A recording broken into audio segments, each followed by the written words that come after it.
Hello friends, आज हम देखते हैं विपथन एब्रेशन। विपथन क्या है? जब हम किसी उत्तल लेंस या अवतल लेंस में इसकी वस्तु की दूरी, प्रतिबिंब की दूरी या फिर फोकस दूरी या फिर वक्रता त्रिज्या, इससे संबंधित जो भी डेरिवेशन, जो भी व्यंजक सिद्ध करते हैं, उसमें यह मान लिया जाता है कि जो लेंस का द्वारक है, लेंस का जो द्वारक है अर्थात जिस भाग में प्रकाश प्रवेश करता है, ये वाला भाग, जिस भाग में प्रकाश प्रवेश करता है वह बहुत ही छोटा होता है, ऐसा मान लिया जाता है आदर्श रूप में। लेकिन वास्तव में लेंस का द्वारक बहुत बड़ा होता है, प्रकाश बहुत बड़े भाग से आपतित होती हैं। एक कारण ये हुआ जिसके कारण प्रतिबिंब जो है उतना क्लियर नहीं बनता, तो इसको विपथन जो है, प्रतिबिंब का क्लियर ना बनना ही विपथन कहलाता है। और दूसरा जो कारण है वो है लेंस की वक्रता त्रिज्याएं भी बराबर नहीं होती, लेंस की वक्रता त्रिज्याएं भी समान नहीं होती, इस कारण भी दोष उत्पन्न होता है। तो इस प्रकार के दोष को विपथन कहते हैं। अब हम देखते हैं कि विपथन में क्या विपथन देखेंगे। विपथन की परिभाषा क्या है? किसी वास्तविक प्रतिबिंब में उत्पन्न दोषों को ही विपथन कहते हैं। वास्तविक प्रतिबिंब में उत्पन्न दोषों को ही विपथन कहते हैं। विपथन दो प्रकार के होते हैं, पहला है वर्ण विपथन और दूसरा है एक वर्णीय विपथन। तो देखते हैं पहले वर्ण विपथन क्या होता है। वर्ण विपथन क्या होता है? किसी एक अकेले लेंस द्वारा किसी वस्तु का प्रतिबिंब सदैव रंगीन बनता है, ये वायलेट से लेकर रेड तक सदैव रंगीन बनता है। तो इस प्रकार के वर्ण विपथन को, जिसमें प्रतिबिंब जो है रंगीन बने, वर्ण विपथन कहलाता है। और इस प्रकार के जो यहाँ जैसे वायलेट है, वायलेट के लिए वस्तु का प्रतिबिंब यहाँ बन रहा है और रेड कलर का प्रतिबिंब यहाँ बन रहा है, तो इन दोनों के बीच की दूरी को अनुदैर्ध्य वर्ण विपथन कहेंगे। वर्ण विपथन का और एक प्रकार है। वर्ण विपथन का पहला प्रकार क्या है?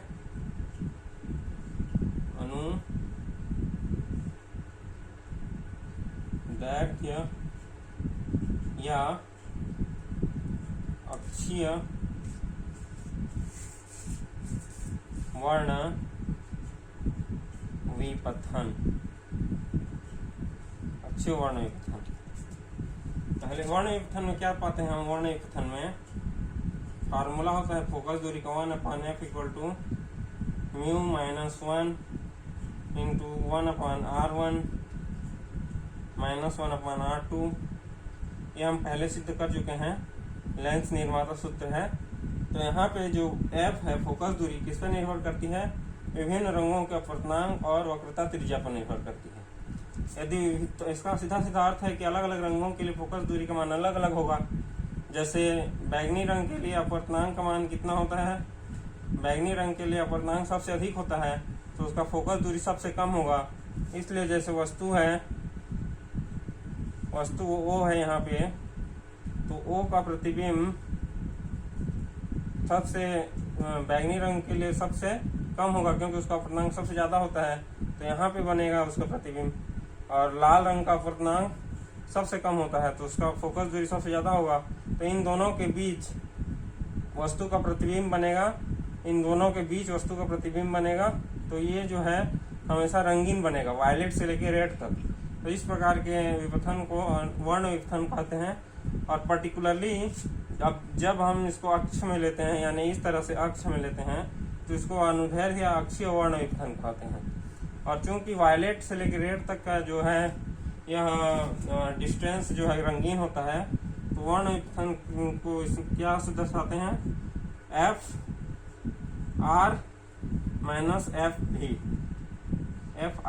- FB, यही अक्षीय वर्ण विपथन कहलाता है, FR - FB। अब देखते हैं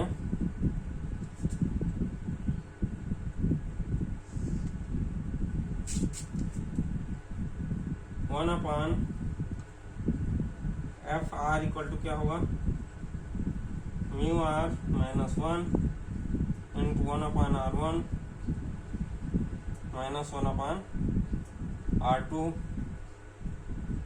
क्वेश्चन नंबर 1, ये है रेड कलर के लिए फोकस दूरी। म्यू आर क्या है, रेड कलर के लिए अपवर्तनांक है, रिफ्रैक्टिव इंडेक्स है। R1 R2 उसके वक्रता त्रिज्याएं हैं। और इसी प्रकार वायलेट कलर के लिए क्या होगा, 1/f भी इक्वल टू म्यू भी minus 1 into 1/r1 minus 1/r2। ये हम दे दिए इसको इक्वेशन नंबर 2। और माध्य किरण अर्थात येलो कलर के लिए 1/fy equal to mu Y minus 1 into 1/r1 minus 1/r2। इसको दे देते हैं क्वेश्चन नंबर 3। अब हमको ज्ञात क्या करना है, अक्षीय वर्णपथन ज्ञात करना है, अर्थात F R minus F B. तो इसका मतलब इसको समीकरण 2 में समीकरण 1 को घटाने पर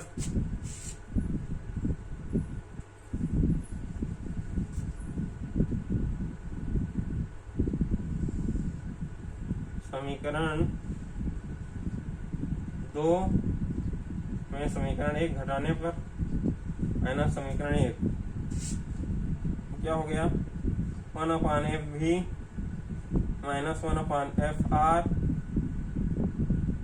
इक्वल टू म्यू भी माइनस 1 म्यू भी minus 1 minus mu R plus 1 into 1/r1 minus 1/r2। ये कॉमन रहेगा, 1/r1 माइनस 1/r2।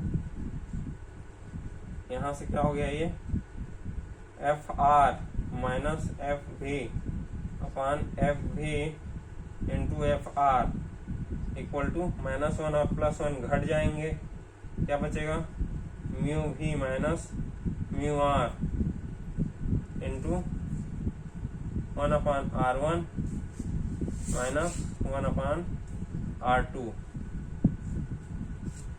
क्योंकि एफ भी एफ आर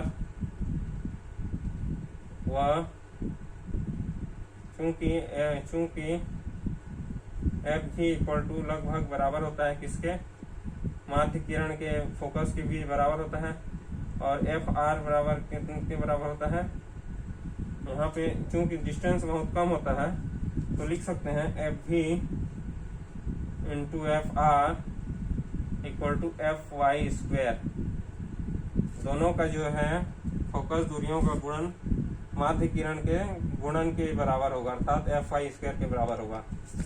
तो क्या होगा, यहाँ से एफ आर माइनस एफ भी upon F Y square equal to mu भी minus mu are into 1/r1 minus 1/r2।